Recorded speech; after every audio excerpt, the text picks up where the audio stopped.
Ito yung mga alagang manok dito sa Oak Lake. Oh, ang dami nila. Meron din ditong mga native na itlog. Yan sila. Hello, Henny Hen. Kruk kruk. Hello. Kung gusto niyo bumili, guys, bili na kayo.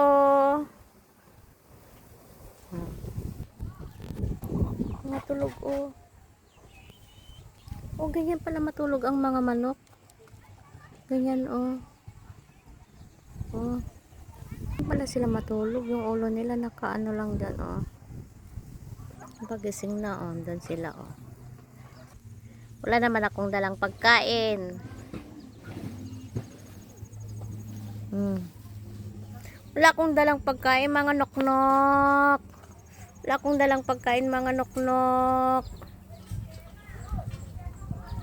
Dito naman, mga kambing, pero nasa loob sila ng kanilang silungan. Hindi natin sila makita, guys. Ayun na. Me.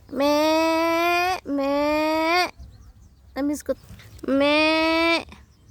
It's a goat.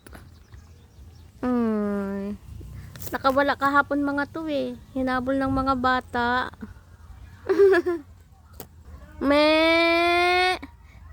Kumusta kayo dyan, me? Oh, nakakamiss ang Pinas. Maraming ganito doon sa amin noon. Alaga ng papa ko. Me. Hindi natin makita kasi nasa loob sila ng ano nila. Tahanan nila. Yung kanilang bahay. Kat umulan, hindi sila mababasa, 'di ba?